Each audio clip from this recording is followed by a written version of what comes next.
Hello. खरं तर आज माजी विद्यार्थ्यांचं एक प्रकारे संमेलन होतंय, पण माजी विद्यार्थी ऐकताना ना मनाची कालवाकालव होते. पण असं वाटतं आत्ताच आपण शाळा सोडली आणि या आठवणी वेळोवेळी जेव्हा आपल्याला आठवतात ना कधी कधी, तेव्हा असं वाटतं मनावर कोणतरी मोरपंख फिरवतंय. अगदी त्या आठवणी जशा ताज्या होतात असं वाटतं आपण त्याच जे काही शिकलो त्याच आठवणींवर ते जे आपल्याला संस्कार दिले त्यावरती आपण वाटचाल पुढची करतोय.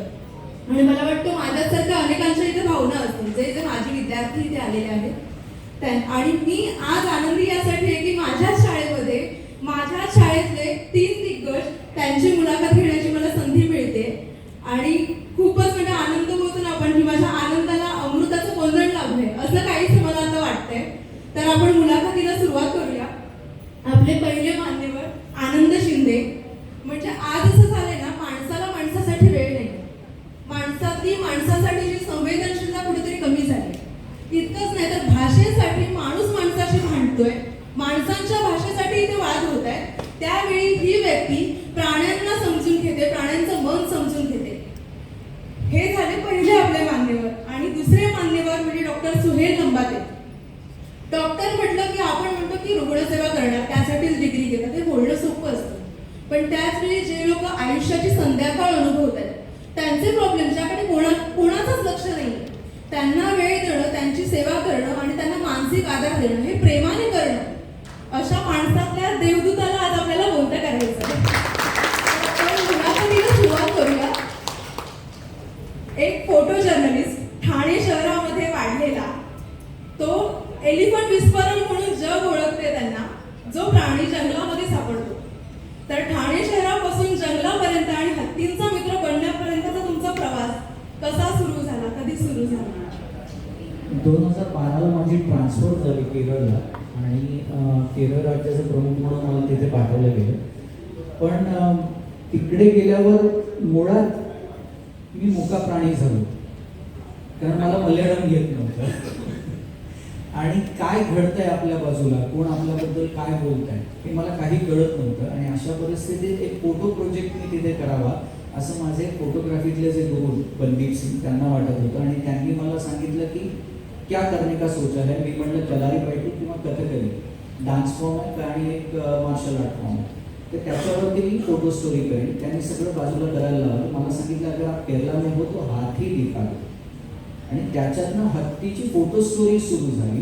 पण सतत ते फोटो काढणं आणि ते बघणं, ह्याच्यातनं सुरुवातीला हत्तीची देहबोली काय आहे ते समजली, मग वागण्याच्या पद्धती समजल्या. आणि एक लहान पिल्लू होतं कृष्णा, तर त्या कृष्णा पिल्लामुळे हत्तींचे आवाज काय आहेत. म्हणजे आपल्याला काय जर विचारलं कोणी की बाबा हत्ती कसा ओरडतो, तर आपण चित्कार म्हणतो आणि विषय संपवतो. पण त्या चित्कारा व्यतिरिक्त 9 वेगळे आवाज हत्ती काढतो, हे त्या पिल्लामुळे मला समजलं. आणि त्याच्यातनं संवाद समजायला लागला. मग त्याचा उपयोग मी त्या पिल्लांना शांत करण्याकरता करायला लागलो. त्याच्यात झालं असं होतं की मी माझी बायको इथे आली आहे श्रिया, तर श्रियाला मी सांगितलं अगं मला वाटतं की हत्ती माझ्याशी बोलतोय. आणि तिची रिॲक्शन फार साधी सरळ सोपी होती की आनंद मला माहिती आहे तू तिकडे एकटा आहेस, पण असं एवढं डोक्यावर पहिला मग मी म्हटलं अगं नाही खरंच होत आहे. म्हणजे आता तीही फोटोग्राफर आहे टाइम्स ऑफ इंडियाला, मीही फोटोग्राफर, की म्हणजे आपण दोघेही पत्रकार आहोत, मला पुरावा आहे. आणि म्हणून जो तिच्याकरता पहिला व्हिडिओ बनवला, त्याच पहिल्या व्हिडिओचा उपयोग मला वन खात्याला हत्ती समजावून द्यायला झाला. आणि तिकडनं सगळ्या प्रवासाची ती सुरुवात झाली. तुम्हाला पण हत्तीचा चित्कार आणि त्याचे आवाज काढता येतात? हो, काढता येतो. एकदा काढून दाखवा नाही का? म्हणजे तुम्हाला माहिती असेल की कसा आवाज काढला की हत्तीला काय समजतं. सांगतो, रेकॉर्डिंग आपण करूया नको. कसा आहे पण तुम्हाला माहिती ऍक्च्युअल हत्ती कसा आहे, त्याच्या मनात काय चालतं, कारण तुम्ही गप्पा मारता. तर आम्हाला सांगा ना, हत्ती नेमका कसा आहे? हत्ती हा निसर्गाचा आर्किटेक्ट आणि इंजिनियर आहे. त्याचा संपूर्ण जंगलात कोणीही शत्रू नाही. हत्ती तिथे असण्याने संपूर्ण जंगलाला जो फायदा होतो, त्याच्यामुळे हत्तीचा जंगलामध्ये सन्मानच होतो. आणि हे मी स्वतः बघितलंय. म्हणजे एक छोटंसं उदाहरण तुम्हाला असं सांगतो की हत्ती माझावर असला की त्याच्या जवळ कोणीही जाऊ शकत नाही. माझावर असलेल्या हत्तीच्या जवळ जाणं म्हणजे स्वतःचा अंत करून घेणं आहे. पण अशा परिस्थितीत मी स्वतः हत्तींचा एक अख्खा कळप 18 किलोमीटर चालत जंगलाच्या दुसऱ्या भागांमध्ये घेऊन गेलो, कारण तिकडे माणसाला भीती वाटत होती. आणि तो कळप घेऊन जाताना माझ्यापासनं मी कळपाच्या पुढे चालत होतो, कळप मला फॉलो करत होता. माझ्यापासनं अगदी 10 ते 15 फुटावरनं एक वाघ गेला. मी ताडोबाच्या जंगलातली गोष्ट सांगतोय तुम्हाला. त्या वाघाने फक्त मागचा हत्ती बघितला, मला नोटीस पण नाही केलं आणि पुढे पळून गेला. म्हणजे हत्तीच्या मार्गातही यायचं नाही, एवढा हत्तीला त्या परिसरात मान मिळतो. कुटुंब पद्धती माणसासारखीच असते आणि संयुक्त कुटुंब पद्धतीवर त्यांना विश्वास आहे. आणि त्याचं मी थोडंसं आणखी ॲडिशन करतो की हत्तीच्या कुटुंबाची जी प्रमुख मादी असते, हाच प्रश्न मॅट्रियार्कल सोसायटी आहे, प्रमुख मादी असते ती सगळ्यात वयाने जी वयस्कर मादी आहे ती असते. त्या कळपामध्ये त्यांच्या आत्या असतात, माम्या असतात, काक्या असतात, मावश्या असतात, इतर आज्या असतात, बहिणी असतात आणि कोणी न भांडता सुखासमाधानाने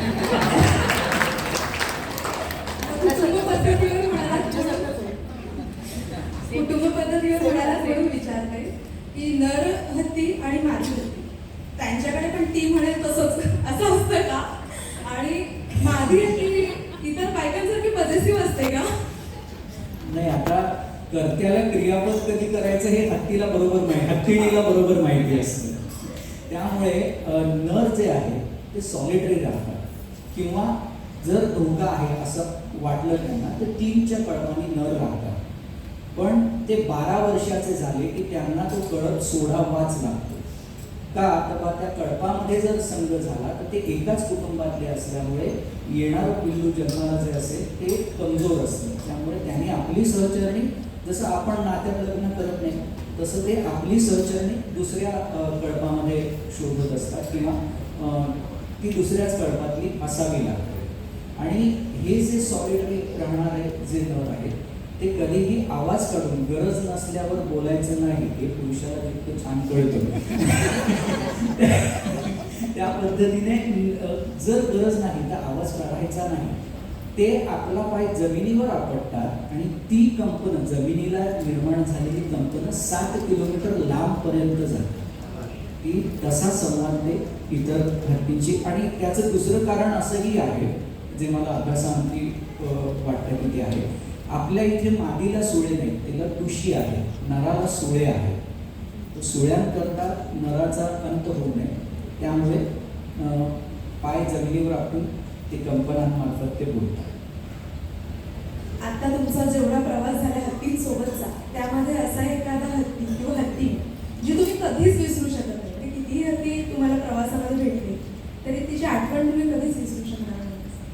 प्रत्येक हत्तीचं वागणंच असं असतं की मी आज नावानिशी हत्ती प्रत्येक सांगू शकतो. कुठलाच हत्ती असा नाही जो मी विसरू शकेन. अनुभव काही वेगळे असतात, काही फार इमोशनल करणारे असतात, काही फार आनंद देणारे असतात, काही विनोद निर्माण करणारे असतात. तर त्यातला जो अतिशय इमोशनल करणारा जो प्रसंग होता, ती एक हत्ती होती आपल्याच महाराष्ट्रातल्या जंगलातली, म्हणजे ती अगदी तेलंगणा बॉर्डरवरती आहे. आणि तिचं पिल्लू वाढल्यानंतर ती इतकी भावूक झाली की ती रडली नाही.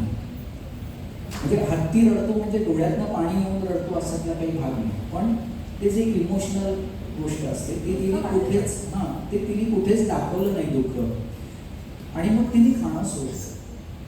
अशा परिस्थितीत मॅट्रिया तिला अक्षरशः भरवते. आणि मॅट्रियाने तो प्रयत्न करून झाल्यावर सुद्धा ज्यावेळी तिने खाल्लं नाही त्यावेळी आम्हाला तिथे बोलवलं वनखात्याने. आणि पहिल्या दिवशी मी तिच्याबरोबर फिरत होतो, ती गवत उपटायचं आणि बाजूला टाकायचं. तर ते मला कळलं हत्तीणींमध्ये किंवा असा प्रकार असतो की पिल्लू ज्यावेळी आईच्या दुधावर असते त्याच्यानंतर कडू गवताची त्याला सवय लावायची असते. मग ते गवत उपटतात, त्याची छोटीशी गोळी तिच्या सोंडेत तयार करतात आणि त्याचा रस पिल्लाच्या जिभेवरती दाबून तो रस जाईल आणि बाबा हे तुझं पुढचं अन्न आहे हे सांगण्याची त्यांची पद्धत होती. तर त्या ह्याच्यामध्ये ती म्हणजे मला कळत होतं की तिला पिल्लू आठवते, ती त्याच्याकरता गवत उपटते, त्याची गोळी करते आणि बाजूला फेकून देते. मग दुसऱ्या दिवशी परत तिला कन्व्हिन्स करायला आम्ही गेलो. दुसऱ्या दिवशी ती पाण्यात गेली, पण ती म्हणजे त्या दिवशी पण ऐकलं नाही. तिसऱ्या दिवशी ती पाण्यात जाऊन उभी राहिली. मी म्हटलं आई मला माहिती आहे की तुला कळतंय म्हणजे तुला तुझं पिल्लू आठवत आहे, पण तू असंच जर आयुष्य सोडून दिलंस तर इतर पिल्लांकडे कोणी बघायचं. म्हणजे ते त्यांची पिल्लं नसतील तरी दत्तक पिल्लू घेणं ही भावना त्यांच्यात असते. बऱ्याचदा सेपरेटेड पिल्लू जर त्या कळपाने घेतलं नाही करत तर इतर कळप दत्तक घेतात. तर ते मी तिला समजावून सांगितलं आणि त्याच्यानंतर ती सारखं माझ्या डोक्याला हाताला स्पर्श करायला लागली, डोक्याला हाताला स्पर्श करायला लागली. मग मी तिकडच्या अधिकाऱ्यांना सांगितलं की तिला नक्की काहीतरी बोलायचं आहे, तुम्ही दूर राहा, कारण आमच्या टीमची तिला सवय आहे, तुम्ही आल्यावरती तिला प्रेशर आहे. ते दूर गेले, एका शेडमध्ये उभे राहिले. तिकडनं म्हटलं तुम्हाला जे रेकॉर्ड करायचं आहे ते करा. त्यांनी तिकडनं रेकॉर्डिंग केलं. जसे ते अधिकारी निघून गेले, हिने माझ्यापुढे डोकं टेकलं आणि ती रडाली. आणि त्याच्यानंतर तिने माझ्या डोक्याला स्पर्श केला. मला वाटतं त्याला एक 15-20 मिनिटं ती त्या एक स्टेजमध्ये होती. तिने माझ्या डोक्याला स्पर्श केला. त्याच्यानंतर पहिला भाताचा घास तिने आमच्याकडून खाल्ला. एक अनुभव असा की मी एक पिल्लू वाचवत होतो आणि सेपरेटेड पिल्लू जर आईपासून किंवा कळपापासून वेगळं झालं तर जगण्याच्या शक्यता 50% येतात. मग त्या 50%वरनं आपण 100% कशा न्यायच्या हा माझा मुख्य अभ्यास होता. तर ते पिल्लू वाचवत असताना ते पिल्लू गंगा नावाची हत्ती होती ती छोटी. तर ते माझ्याबद्दल इतकं पॉझिटिव्ह झालं की मला सुरुवातीला असं वाटायचं की बाबा मला फोन येत आहे म्हणून ही ओरडते. मग ते हळूहळू झिरोईंग करत करत करत आम्हाला लक्षात असं आलं की फक्त माझ्या बायकोचा फोन आला की ती ओरडते, बाकी म्हणजे they do understand the vibrations from your body.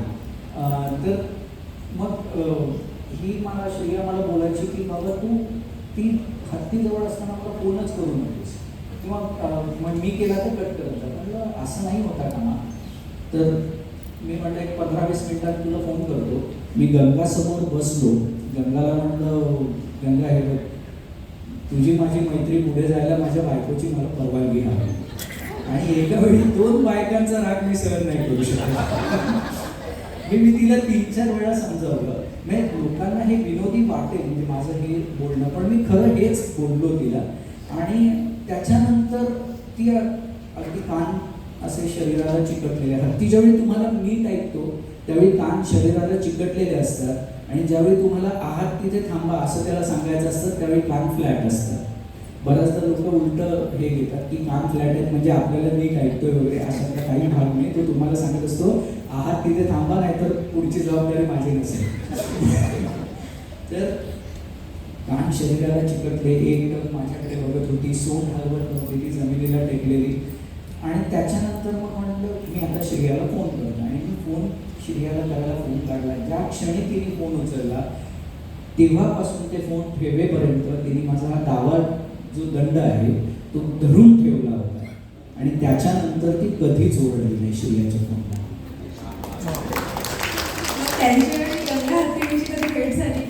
दुर्दैवाने नाही झाली, कारण माझी आई म्हणजे कृष्णा आणि गंगा ही 2 पिल्लं जी होती ती पहिली मी वाचवलेली पिल्लं होती.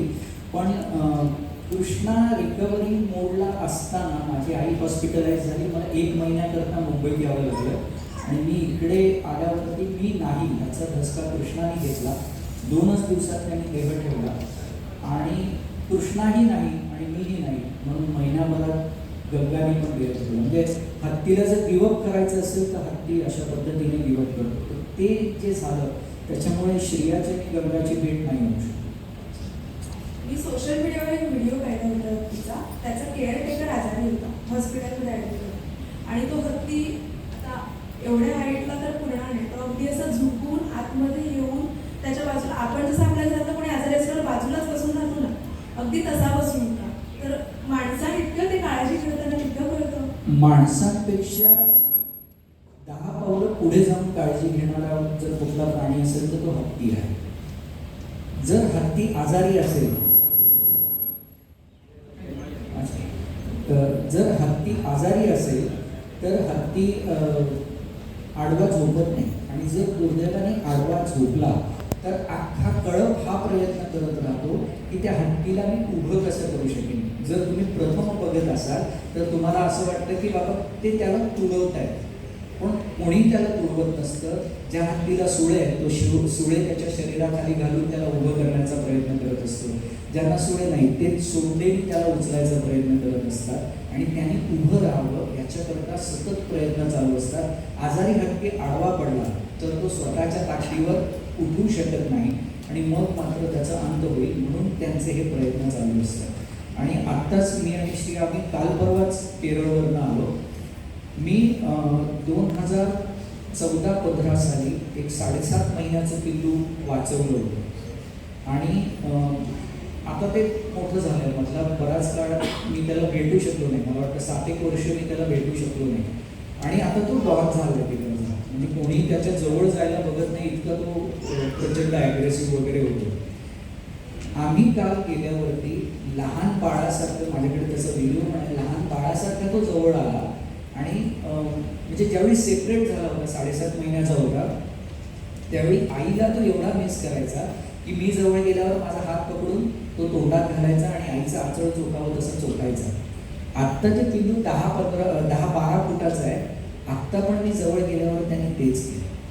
म्हणजे त्याने तुम्हाला आईपद दिल्यावरती ते आईपद तो शेवटपर्यंत लक्षात ठेवतो आणि त्या अधिकारानेच तुम्हाला वागवतो. 2014 मध्ये तुम्ही ते बाळ असलेलं हत्तीचं सांगितलं. 10 वर्षांनी भेटल्यावर पण त्याने तुम्हाला ओळख हत्तीला म्हणजे ही गोष्ट आपल्याला माहीत नाही आहे की आपल्याला हत्तीच्या आत्ताच्या जीवनातली स्मरणशक्ती माहिती आहे, पण हत्तीला जेनेटिक मेमरी असते, म्हणजे अनुवंशिक स्मरणशक्ती. अनुवंशिक स्मरणशक्ती म्हणजे काय? मी केरळवरनं रस्त्याने ठाण्यात आलो, तो रस्ता माझ्या ब्रेनमध्ये प्रिंट झाला.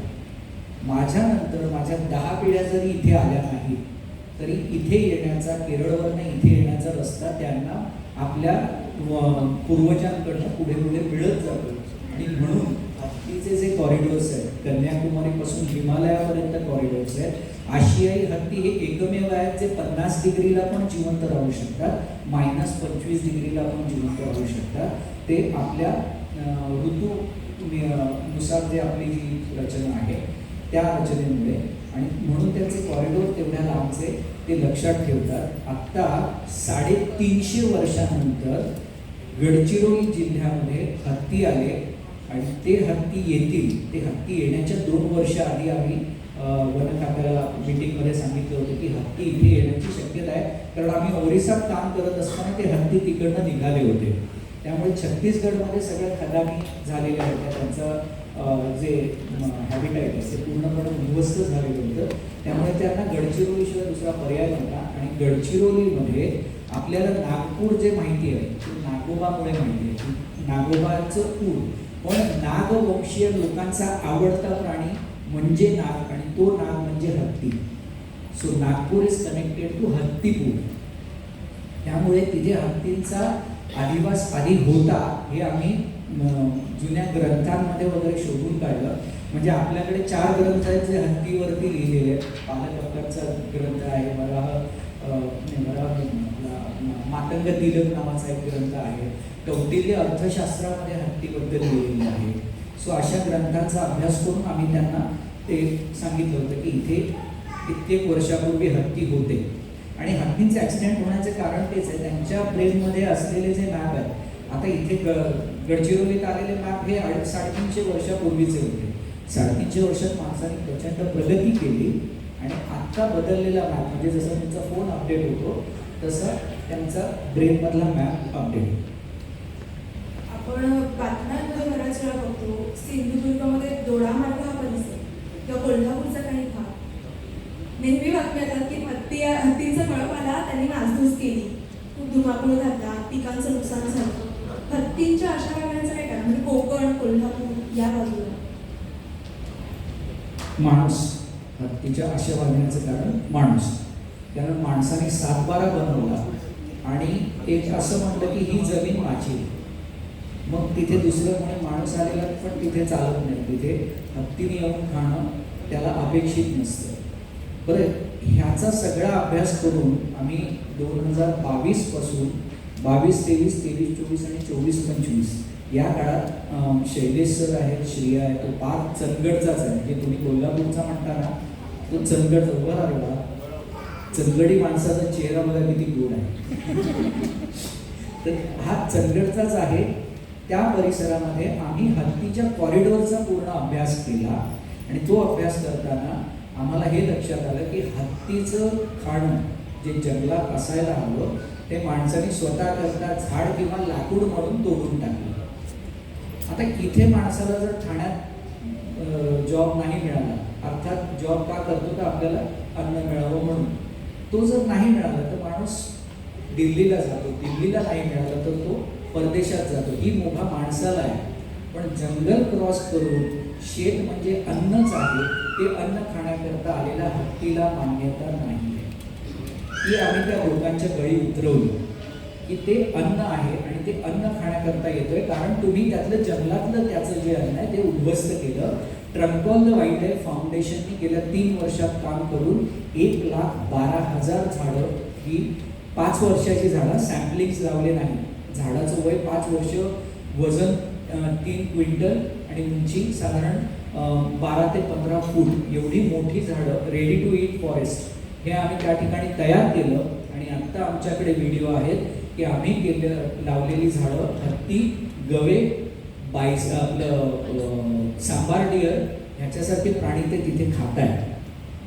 आणि आता हळूहळू तिकडचे शेतीला येणारे प्राणी कमी व्हायला सुरुवात झाली आहे. आधीची जी कंप्लेंटची संख्या होती ती फार जास्त होती, शेकडोनी कंप्लेंट होत्या, त्या आता कमी व्हायला लागल्या.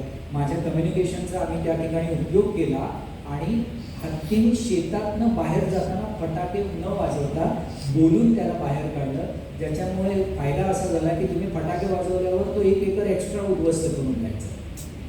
ते थांबलं. तो 100 स्क्वेअर फीट खात असेल तर तेवढंच खाऊन तो जायला लागला.